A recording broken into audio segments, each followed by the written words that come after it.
Okay, ji. Bismillahirrahmanirrahim. Students, today is our lecture number 2 of second year physics, chapter number 80.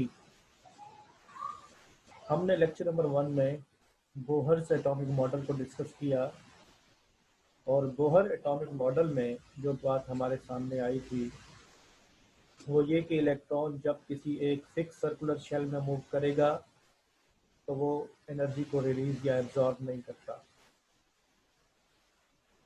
और कुछ orbit हमारे पास stationery कहलाएंगे जिनमें angular momentum of an electron mvr nh/2 के बराबर आएगा। कल की हमारी जितनी भी डिस्कशन थी उस डिस्कशन को मद्देनजर रखते हुए आज हम एप्लीकेशन पढ़ेंगे बोहर्स एटॉमिक मॉडल की। ये हमारी आज का जो मेन टॉपिक है उसी को मैं लेके चलता हूँ। आज की स्क्रीन को मैं 3 हिस्सों में स्प्लिट करता हूँ क्योंकि डेरिवेशन का काम थोड़ा सा ज़्यादा स्पेस रिक्वायर्ड करेगा।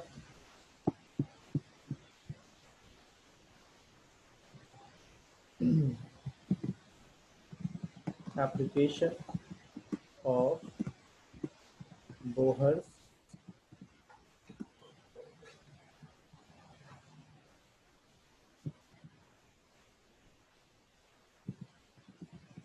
एटॉमिक मॉडल, ये हमारा मेन टॉपिक है जी। उसी पे आज हमने काम करना है। बोहर के एटॉमिक मॉडल की क्या एप्लीकेशन है,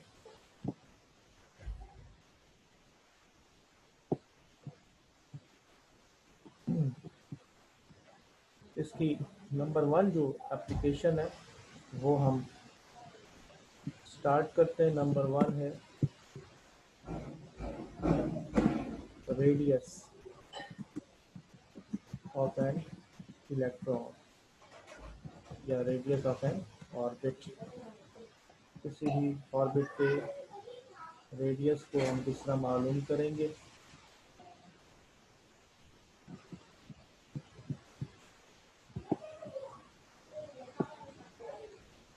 इस डेरिवेशन में कुछ मैं कंसिडरेशन करता हूँ, उस कंसिडरेशन के बाद हम अपनी डेरिवेशन को कंटिन्यू कर सकते हैं। लेट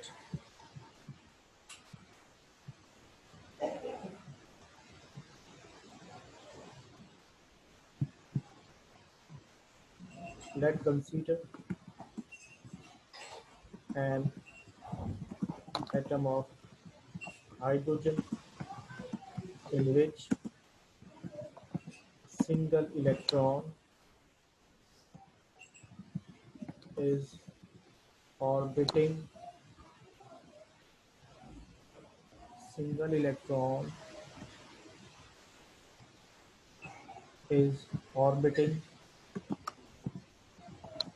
around a nucleus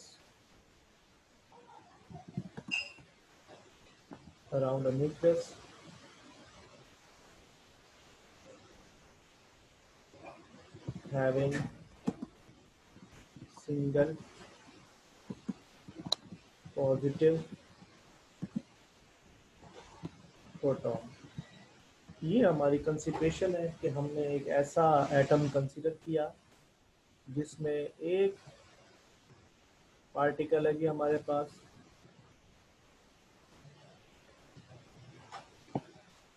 ये वो डायग्राम है आज की,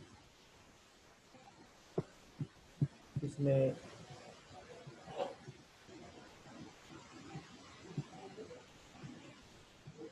रेडियस भी हम आपको दिखाएंगे। ये सेंटर है इसका और यहाँ से यहाँ तक इसका रेडियस है। और तलब बात जो है वो अब आपको दिखाते हैं यहाँ डायग्राम में कि ये है जी वो न्यूक्लियस जिसमें सिंगल पॉजिटिव चार्ज मौजूद है और ये है वो इलेक्ट्रॉन जो कि नेगेटिवली चार्ज है और ये है वो ऑर्बिट का रेडियस जो हमें मालूम करना है। हमारी कंसिडरेशन अबाउट हाइड्रोजन के एटम की है, तो आप जहन में रखिएगा ये हाइड्रोजन एटम मैंने कंसीडर किया है। यहाँ आपको चंद चीज़ें अब जहन में रखनी है। Since an electron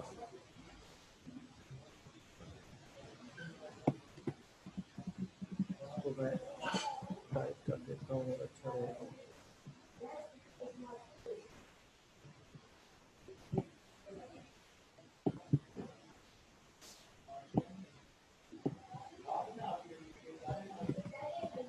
Since an electron revolves in a fixed circular orbit, therefore it experiences two balanced forces. One is centripetal force and other is centrifugal force. Both forces will be equal and opposite. अब ये जो description मैंने लिखी है, इसी description को मैं आपको समझाता हूँ। देखो कि चूंकि ये जो इलेक्ट्रॉन है ये सर्कल में मूव कर रहा है, ये इलेक्ट्रॉन चूंकि सर्कल में मूव कर रहा है, हर बॉडी जो सर्कल में मूव करती है उस पर दो फोर्सेस लगेगी। एक होगी सेंटर की तरफ, एक होगी सेंटर से बाहर की तरफ। जो सेंटर की तरफ फोर्स होती है उसे कहते हैं सेंट्रीपिटल फोर्स, और जो सेंटर से बाहर होगी उसे कहेंगे सेंट्रीफ्यूगल फोर्स। यहाँ आपको ये समझना है कि हमारे पास जो सेंट्रीपिटल फोर्स है वो कौन सी है, सीपी सेंट्रीपिटल फोर्स। ये होगी कूलम्बिक।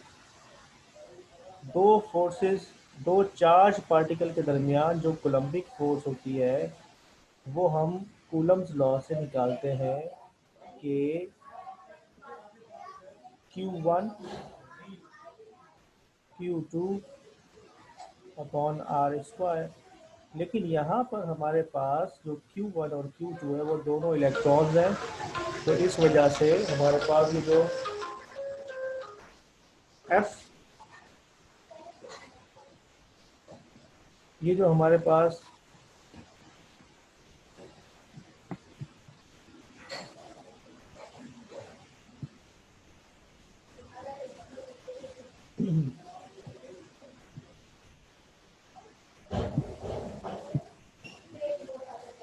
ये जो हमारे पास F आएगा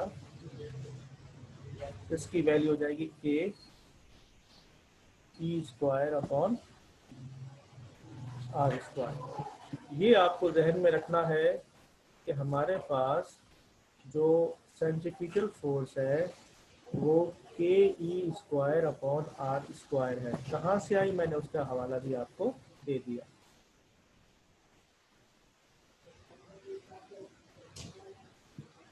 चलिए, ये तो एक था सेंट्रीफ्यूगल फोर्स। अब आइए दूसरे पे, सेंट्रीफ्यूगल फोर्स पे।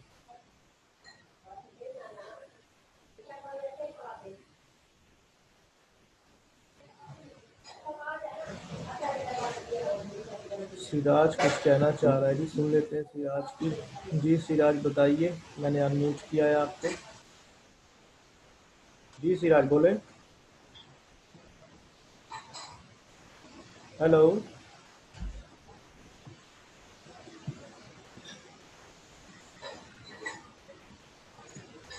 सिराज, मैंने आपको अनम्यूट किया है, आप बोलिए क्या बात है। सर सेंटीपिटल फोर्स समझ नहीं आया कि कैसे इसके इक्वल है।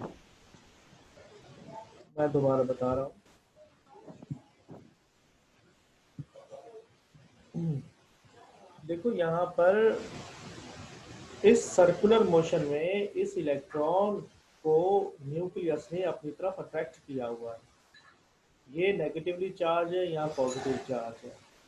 चार्ज पार्टिकल के दरमियान जो इलेक्ट्रोस्टैटिक फोर्स ऑफ अट्रैक्शन है वही सेंट्रीपिटल है। अब उसको कैलकुलेट करने के लिए मैंने कहा कूलम का लॉ F इक्वल टू के Q1 Q2 upon are square है। यहाँ Q1 हो या Q2 हो, दोनों चूंकि E है तो E multiply by E square हो जाएगा। के कॉन्स्टेंट है, आर स्क्वायर रहेगा। अब आइए सेंट्रीफ्यूगल फोर्स पे। भाई सेंट्रीफ्यूगल फोर्स का फार्मूला जो कि हम फिजिक्स में पढ़ते हैं यहाँ वही इस्तेमाल होगा। जनरल फार्मूला है सेंट्रीफ्यूगल फोर्स का,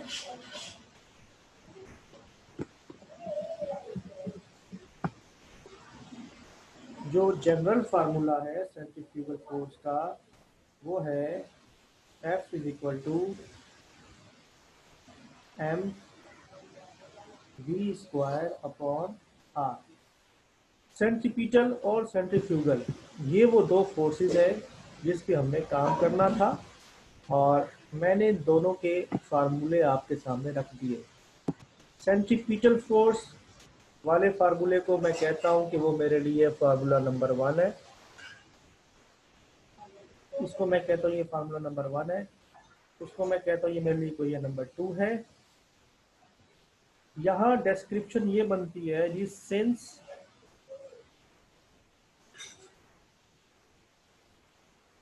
इलेक्ट्रॉन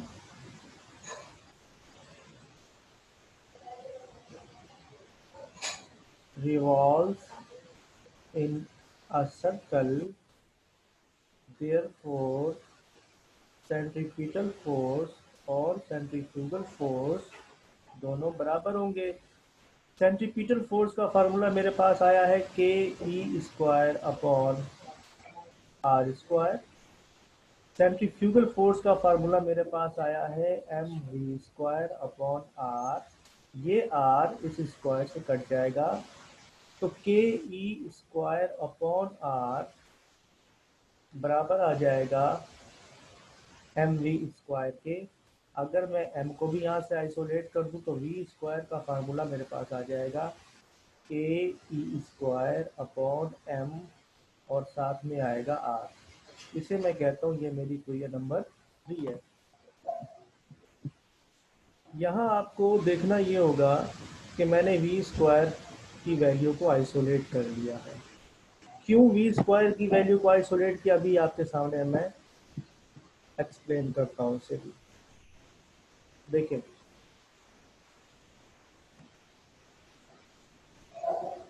अकॉर्डिंग टू,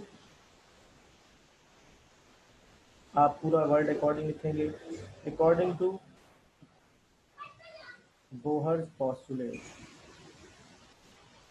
जो बोहर का पॉस्टुलेट है वो क्या है, M v r is equal to n h upon 2 pi. ये हमारे पास बोहर का पॉस्टुलेट है। अगर मैं यहाँ से v को आइसोलेट कर लूँ तो ये बन जाएगा एन एच अपॉन 2 पाई और साथ में क्या आ जाएगा m और साथ में आ जाएगा r। ये वाला m और ये वाला r मैं अगर इस तरफ ले जाऊं तो ये डिवाइड हो जाएंगे। इसी तरह से अगर मैं स्क्वायर ले लूं, v स्क्वायर की वैल्यू निकालो तो दोनों साइडों पे स्क्वायर आएगा, n square h square upon में आ जाएगा 4 पाई स्क्वायर m स्क्वायर और साथ में क्या आ जाएगा r स्क्वायर। ये है मेरी इक्वेशन नंबर 4।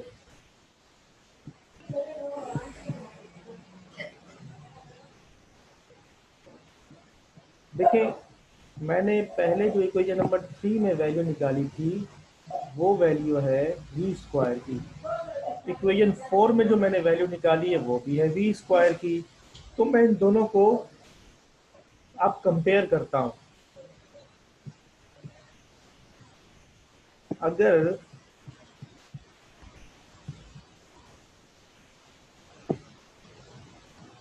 अगर ऐसा हो जाए कि मैं कंपेयर कर लूं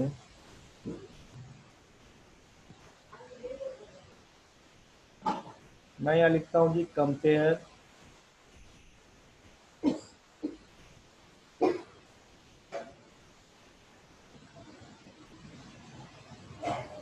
कंपेयर इक्वेशन 3 विद 4। तो देखो मेरे पास आएगा क्या, A E square upon M R equals to N square H square upon 4 pi square M square R square. अब ज़रा तवज्जो ज़्यादा दीजिएगा, यहाँ कैंसिलेशन मैं शुरू करूँगा, मल्टीपल कैंसिलेशन है। ये वाला m इस स्क्वायर से कैंसिल होगा, पहली बात। दूसरी चीज़ कि ये वाला r इस स्क्वायर से कैंसिल होगा। तीसरी चीज़ कि यहाँ से जो r बचेगा इसको मैं लेफ़्ट पे ले जाऊँगा, और ये जो दोनों हैं ये राइट पे आ जाएंगे। इतने सारे स्टेप्स एक साथ करने के बजाय मैं आपको वन बाय वन समझाता हूँ। देखिए पहले ये होगा कि के ई स्क्वायर अपॉन में आर बचेगा, यहाँ से आएगा n square H square upon 4 pi square m, और बल्कि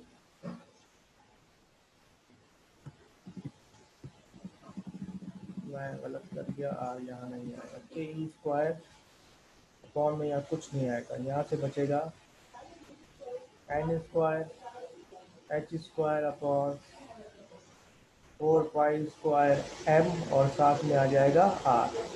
ये वाला आर मैं लेफ्ट पे ले जाऊं और इस दोनों को मैं राइट पे ले आऊं, तो फाइनली मेरे पास आर की जो वैल्यू आएगी वो कुछ यूँ होगी, n square H square upon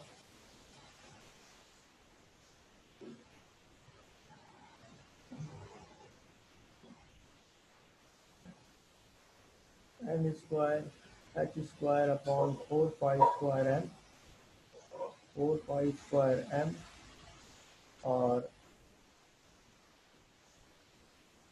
के ई स्क्वायर। ये हमारे पास फार्मूला है। अब यहाँ आप ध्यान में रखिएगा कि के का कांस्टेंट कूलम्स के लॉ में आता है, और यहाँ पर जो हम वैल्यू लेंगे जेड की लेंगे for hydrogen atom.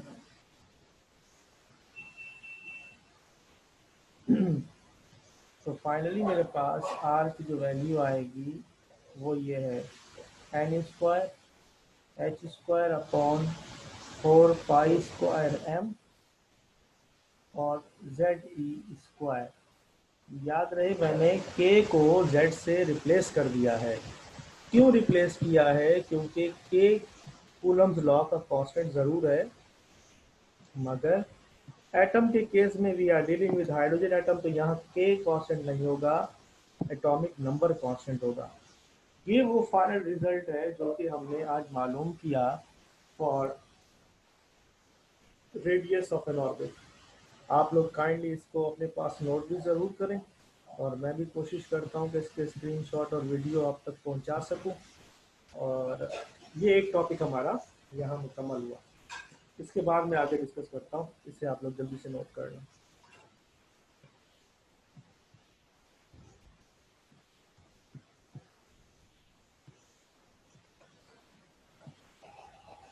Siraj sir बोलिए ये बेटे। जो रेडियस का जो हमने डेरिवेशन की है, ये सिर्फ हाइड्रोजन एटम के लिए ही अप्लाई होगा? ये तमाम एटम पे अप्लाई होगी, लेकिन हमने हाइड्रोजन को एक बेस बनाते हुए ये कैलकुलेशंस की हैं। एटम कोई भी हो ये एप्लीकेबल है, नॉट ओनली फॉर हाइड्रोजन। देखो जेड हमने लिखा ही इसलिए है कि अगर जेड एलिमेंट बदलेगा, हाइड्रोजन की बजाय हीलियम हो जाए, तो हम जेड की वैल्यू फिर लिया करेंगे 2। यहाँ हम जेड की वैल्यू 1 लेंगे। आगे हम कैलकुलेट भी करेंगे कि रेडियस ऑफ फर्स्ट ऑर्बिट क्या होगा या रेडियस ऑफ सेकंड ऑर्बिट क्या होगा। इस पे भी हम काम करते हैं। ठीक है,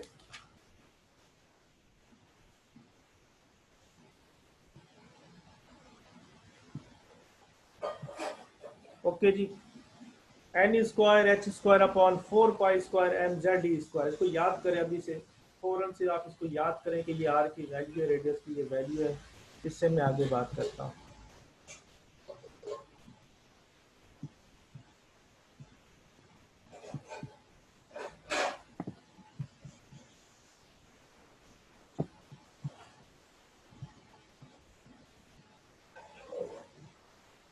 लिख दो कि हमारे पास जो रेडियस की वैल्यू आई है वो आई है n square H square upon 4 pi square M Z E square. Where, ये प्रीवियस टॉपिक के साथ आप इसको कनेक्ट करें कि एन जो है ये नंबर ऑफ ऑर्बिट होता है। पहले ऑर्बिट की अगर निकालेंगे तो 1 होगा, दूसरे का निकालेंगे तो 2 होगा। एच जो है ये प्लैंक कांस्टेंट होता है।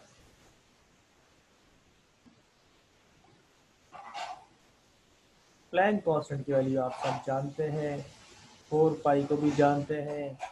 ये m जो है ये मास ऑफ एन इलेक्ट्रॉन है, मास ऑफ एन इलेक्ट्रॉन है। इसकी भी कांस्टेंट वैल्यू आप सब जानते हैं। ये जो E है ये चार्ज ऑफ एन इलेक्ट्रॉन है, ये भी आप यकीनन जानते हैं। देखो ये कांस्टेंट की वैल्यू है, इसको मैं बार बार नहीं लिखूंगा, आप इनको एक बार अपने पास एक लिस्ट बनाइए और इनको याद कर लें। और फिजिक्स के पेपर में कांस्टेंट की वैल्यू मोस्टली गिवन भी होती है, लेकिन अगर ना भी गिवन हो तो आपको ये वैल्यूज याद होनी चाहिए। मैं अब इसी में आगे बढ़ता हूँ। We are going to calculate radius of first orbit. हम ये काम करने जा रहे हैं कि पहला ऑर्बिट है तो उसका रेडियस हम कैसे निकालें।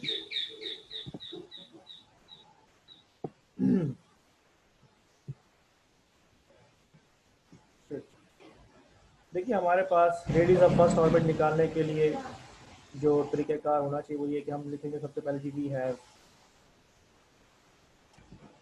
क्या है हमारे पास,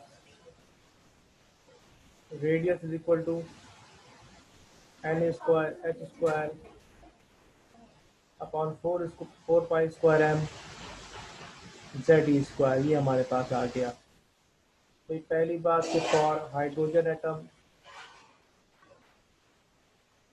हाइड्रोजन के एटम के लिए जो जेड की वैल्यू है वो 1 हो जाएगी और ये यहाँ से रिप्लेस हो जाएगा, ख़त्म हो जाएगा। तो आर आपके पास आ जाएगा n square H square upon 4 pi square M z की बजाय ई स्क्वायर आ गया।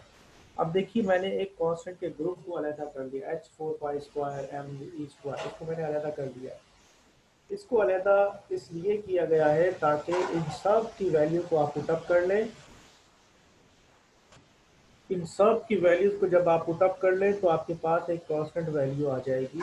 वो कांस्टेंट वैल्यू मैं आपको बता देता हूँ यहाँ पे। सिंस ये जो h square upon 4 pi square m e square है, इसकी वैल्यू आती है 0.53 एंगस्ट्रॉम। ये यूनिट है जी डिस्टेंस की।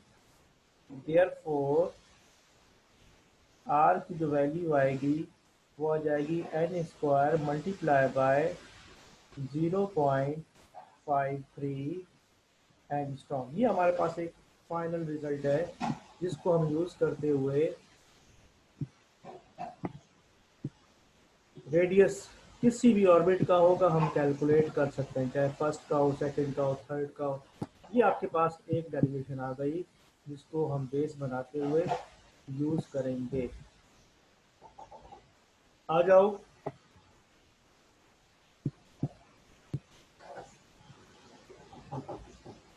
एक मिनट बच्चे।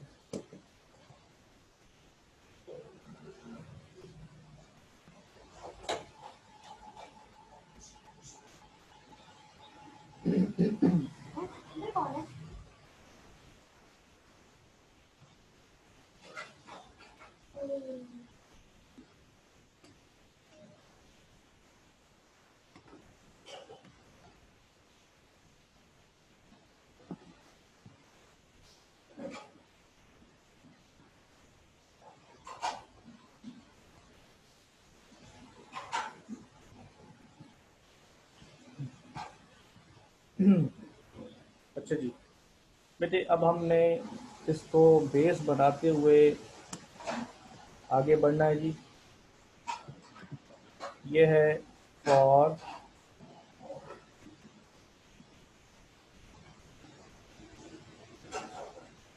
फर्स्ट ऑर्बिट, पहले ऑर्बिट के लिए n की वैल्यू 1 होगी, तो r1 is equal to 1 square हो जाएगा, मल्टीप्लाई होगा 0.53 के साथ।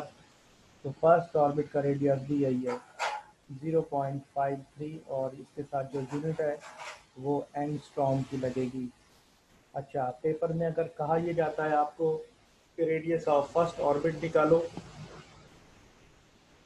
तो आपने यही काम यहाँ तक छोड़ देना है। अगर कहा जाता है आपको रेडियस ऑफ सेकंड ऑर्बिट निकालो, तो फिर आप आगे भी बढ़ जाओगे और लिखोगे फॉर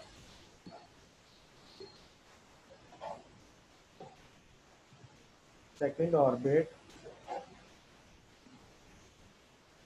n की वैल्यू 2 होगी, r के साथ 2 लिखेंगे, 2 स्क्वायर हो जाएगा 0.53 के साथ, r2 इज इक्वल टू ये 4 मल्टीप्लाई बाय 0.53 हो जाएगा, और इसकी वैल्यू गालिबन मैं अंदाजे से लिख रहा हूँ 2.24 एंड सुनो तो कैलकुलेटर नहीं है, मैं ऐसे लिख रहा हूँ, आप लोग कोशिश कीजिएगा कैलकुलेट करने इसको।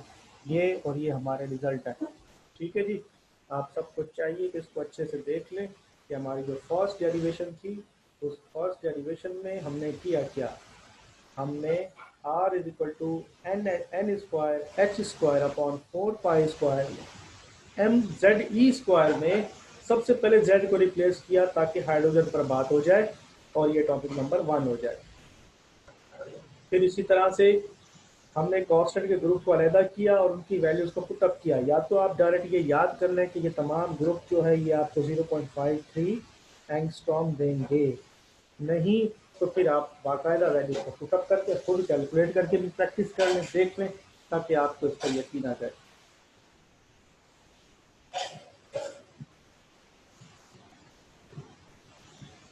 आलिया मुनीर,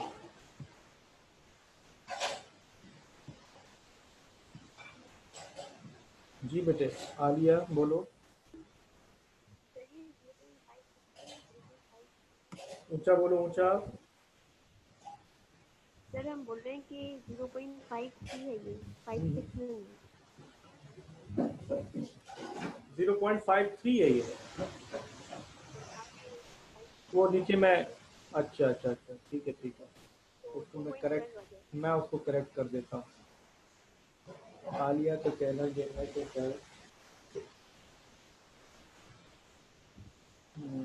ये वाला बिल्कुल ठीक कह रही है कि यहाँ पर 0.53 होगा, और इसमें इसको जो 4 ये 12 ये 1 2 हो जाएगा 1 2, इसको आप लोग खुद करेक्ट कर लें, ठीक है।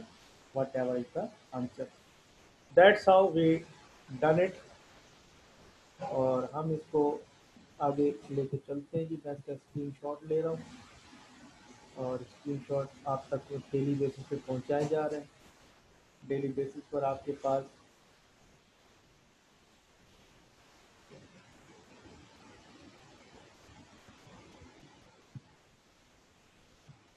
Siraj want to say something, yes Siraj,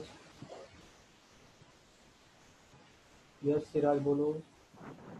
sir second orbit के लिए z की वैल्यू भी चेंज हो जाएगी, तो नहीं हमने तो नहीं z1 लिया है। नहीं नहीं नहीं, हाइड्रोजन के एटम में सेकंड ऑर्बिट पे मैं बात कर रहा हूँ। एटम हाइड्रोजन का है तो z की वैल्यू 1 ही रहेगी।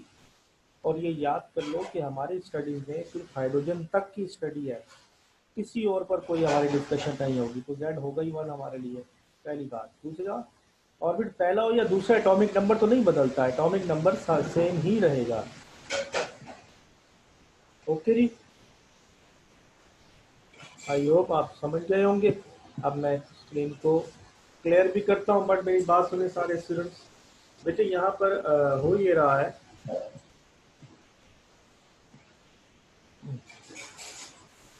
जी मेरी बात सुने सारे बेटे। यहाँ पर हो ये रहा है कि